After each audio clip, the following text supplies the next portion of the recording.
first slide and the first topic I'm going to talk about today is the ideas and eventually creative prompts that you'll get. Um, because just starting with the creation of stories or written pieces. So I think the first thing is that it's important to find inspiration from stories that interest you or your passions or interests just generally. So you should prepare without memorizing ideas about stories from history or ideas or things that you find interesting from science or sports. Those passions and knowledge can help you form stories and creative writing pieces. Also, as part of this, I would recommend reading stories, short stories, long novels, short novels. Even things like picture books can sometimes help you find ideas about things that you're interested in and also learn about what kinds of stories interest you. Is it adventure stories? Are they spy mystery stories? Or are you interested by sort of historical fiction writing? So finding inspiration from just things, activities, sports, things that you're interested in, but also finding inspiration from literature is the first step. Reading widely will help you be able to find writing that comes natural to you and also writing that's good and of a high level. The second point in a piece of advice in helping you create stories is that memorable and engaging stories often have a message to convey. So if we think about some of the famous kids' stories and novels, like Harry Potter is about friendship and bravery and things like that, but also even more adult and serious novels, so sort of novels written by Margaret Atwood, for example, talk about feminism and state control and standing up against that. So finding an age-appropriate message for your creative writing, something that is sort of authentic and honest to be writing about, is an important part of creating a story that's meaningful and memorable. And then the next point I have is sort of about when you actually get into the exam room and you have a prompt to write about, because often they'll direct you in a certain direction. My biggest tip here is to sort of avoid a literal interpretation, especially if you get an image. So, for example, if you get a photo or a drawing of a bridge, I wouldn't advise writing your story on a bridge or setting it literally in that context. Look at the image and think about what is its symbolic meaning. So, for example, if you have a bridge, maybe you would write metaphorically about what bridges symbolize. So, is it about adventures? Is it about overcoming something? Is it about escape from somewhere? So, thinking about prompts in a more sort of creative way is really important to set your creative writing in the right direction. The other tip I have for using a prompt is to make sure it is what your story is about. So obviously markers don't want to be reading pre-prepared memorized stories, and a way that they can easily tell if you've just memorized a piece of writing is if it doesn't relate to the prompt. So you do want to build your story around the prompt, and I would say that means having it at the beginning of your story in the first section. And if you can draw back to it, especially if you're using it in a metaphorical, symbolic way at the end of your story and really build your story around that, that will show them that you're responding and actually creatively writing as opposed to just copying out something that you've memorized. Yeah, so that's the first a part of writing a story. The second part is the writing itself. So starting with the structure of a good story, I would say there are three parts. So in the introduction, it's good to have what I call a hook. So in the introduction, you're setting the scene, you're introducing your narrator or your character, the setting, where in history is it, where in the world or in space or in Sydney, is it? But as part of setting that up, you also want to have that hook that entices the reader to keep reading. It should be sort of an element of mystery or a question or a hint of something to come, and that should sort of round out the first section of your story in setting up the introduction. And then we need to have the conflict. So something needs to go wrong. There needs to be a challenge. I think that is often something that students are comfortable with making up. And as I mentioned earlier, you might draw those conflicts from things that you're interested in. So if you're interested in sports, what's a common conflict that arises? Is it injury? Is it teams not working together? Or if you're interested in history, what's a time in history where there's been a conflict or a tension or issue like that? So conflicts are normally, I think, fairly easy for students to come up with. The harder part of that is the resolution of it. So I think a lot of stories, especially written by primary age students, have a very rushed resolution. So it's important not to do this. You shouldn't sort of have a last line and say, and then they lived happily ever after, or just leave the question open in the air. That's not a satisfying story to read. And it's also difficult in those situations to convey that message that I talked about earlier. So it's really important as a matter of strategy going into writing your story, but also as a matter of time management to make sure that you're leaving enough time to resolve your story and have a good conclusion to it. Yeah, so that's for structure. Now, talking about how to write, so how to write well. And I think the big part of that is sort of showing the story as opposed to telling someone what happened. And my tips for this are sort of first to imagine that you're painting images with your words. And this is especially effective in the introduction section. So I think you want to slow down as a writer in your introduction and sort of imagine that your story is a photo. Someone takes a photo of what's happening in your story. Now you want to describe two of the things that are happening in that photo and in a way that I could then also picture the photo in my mind. So the first example there is sort of an example of that. We've focused in just on the flowers, poking their crowns above the grass.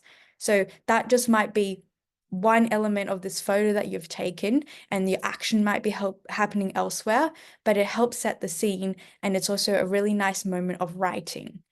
And it adds depth and shows of creativity at that level of individual words. Whereas you can have creativity at the big level of your story. So it's important to have both. And then the second element of writing that I would say is part of showing the story is also showing feelings and emotions. And that's different from telling your reader that Bob is angry or telling them that James is sad. So you want to show those feelings and emotions.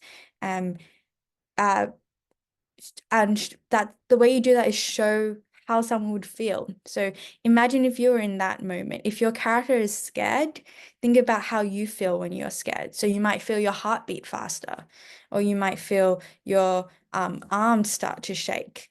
So think about in that situation how you would feel and show that to the reader. Show the consequences or the actions that would happen from a certain emotion. And then the last tip I have for making the writing style improve and be more engaging is just to highlight the importance of verbs and action. So you don't want a story where nothing happens. You don't want to do too much of that first thing that I said of just describing images. You still want action to happen.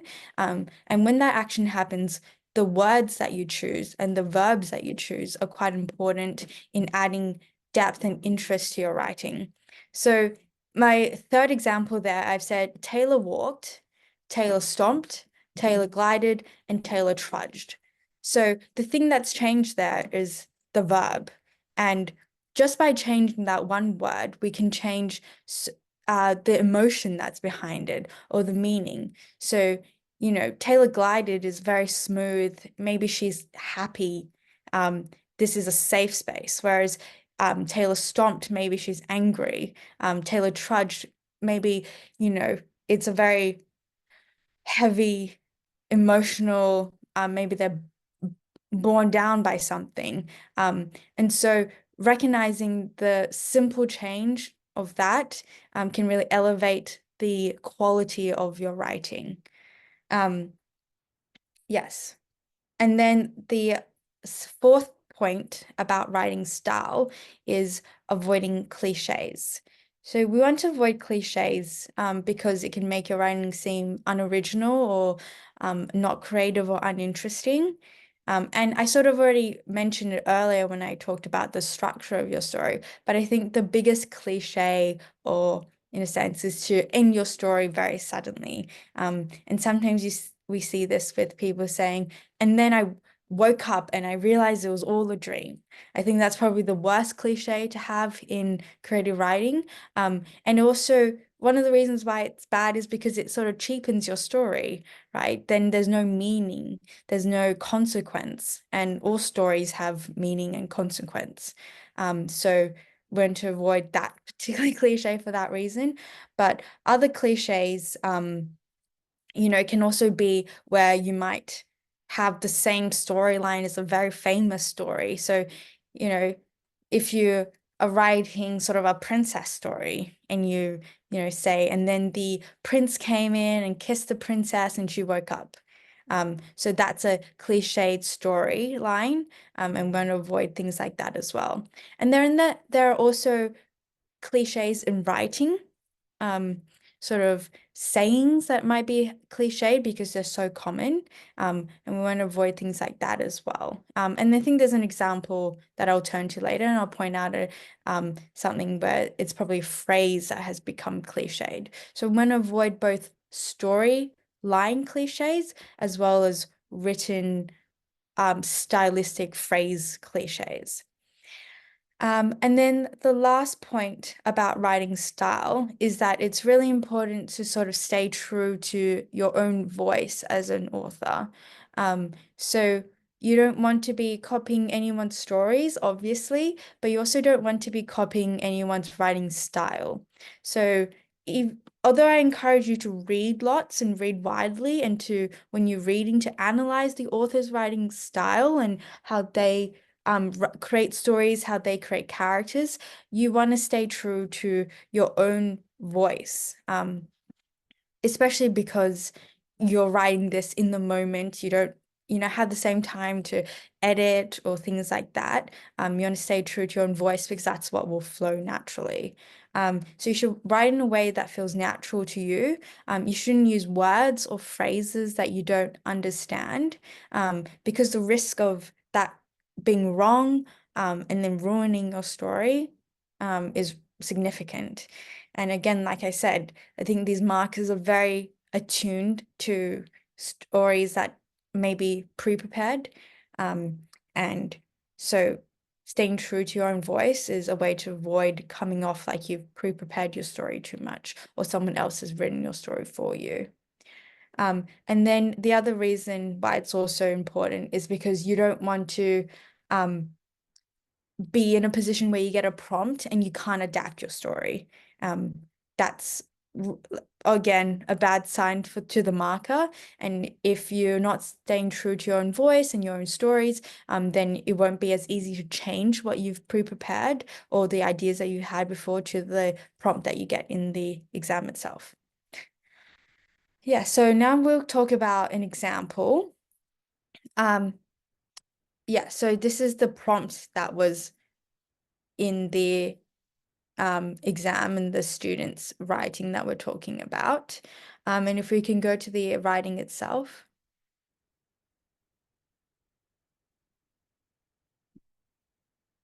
Yes. So I'll quickly summarize what's here. So I've extracted the opening paragraph, and then the penultimate, so second to last paragraph. And it's telling essentially a story, which I think is quite interesting, about Venus and this futuristic civilization and the children on that and their experience. So starting with the good things. So I think it's an interesting concept. Like I said, it's this futuristic civilization. And what is not shown, what I've not shown in extract is that the message is sort of about inclusion, and making sure everyone's involved. And I think that's a really good age-appropriate message. And like I said, it's important that meaningful, memorable stories have a message. So yeah, and I think that maybe this author is interested in things like science and space. And I think markers are also looking for that. They're looking for signs that someone has passion behind the story that they've written. So I think that's the first thing that was really good about this. And I think there's also a good hook, which I talked about structure-wise. So this first paragraph here is the first paragraph of the story. And the second last sentence, these children, sorry, I'm just going to move my screen away. These children in the dome had never seen the sun before. They had waited 7 years for this moment. I think that that is a very good hook. It's interesting, it's mysterious. So what's going to happen next? What are they going to do when they see the sun? There's also a bit of mystery as why haven't they ever seen the sun before? So that's like a good hook. It's got that interest, it's got that intrigue for the reader. Is it going to be dangerous? Is it going to be safe?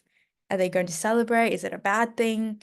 So you want your hook to leave those questions open, because that's what then invites the reader to keep reading.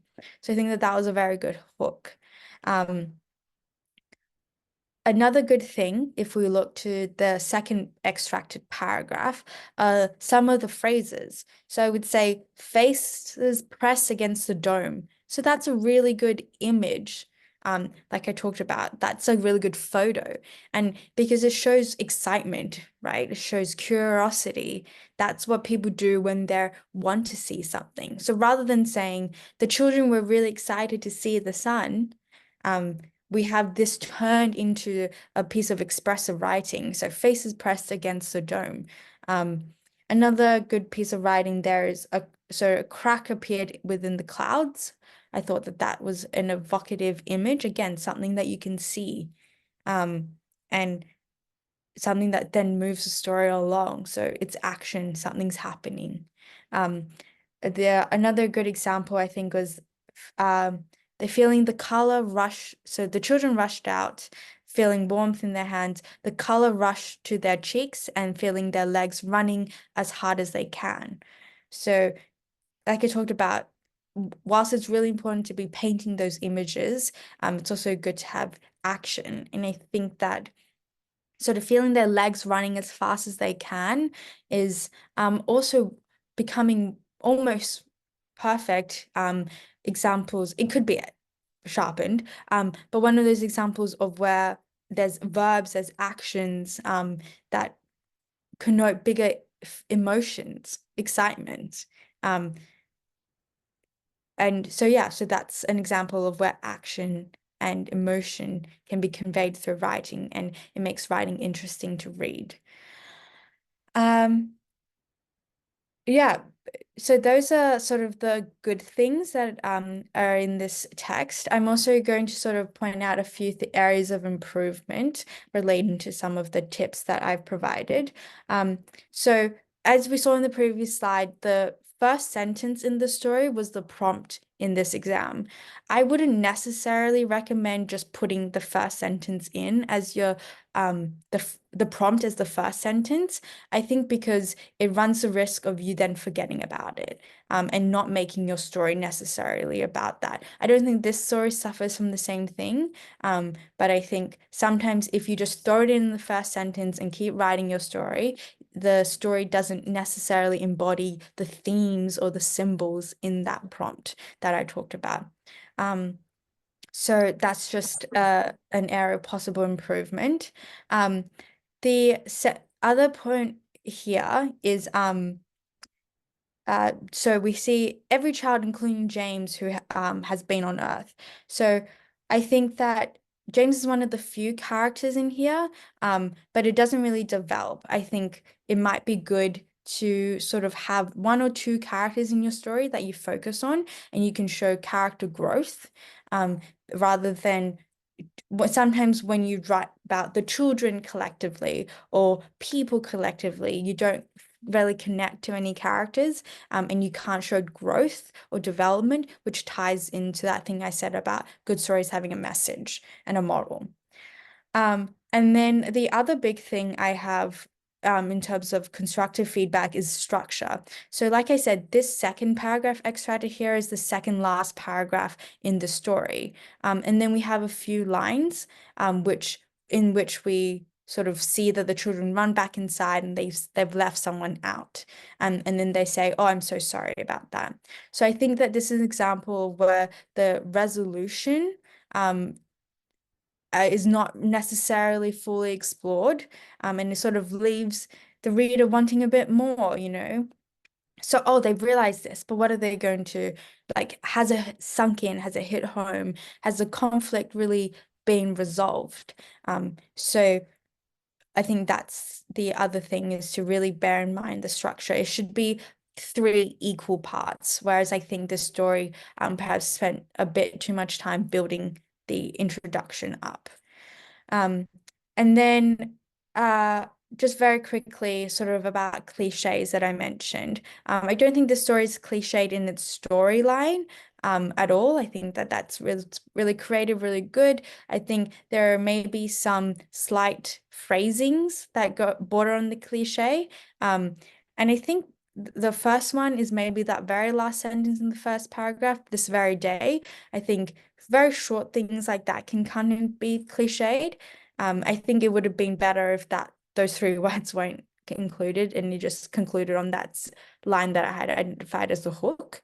Another slightly cliched phrasing is "so close yet so far." So that's something where it's cliched because it's overused in sort of our daily language.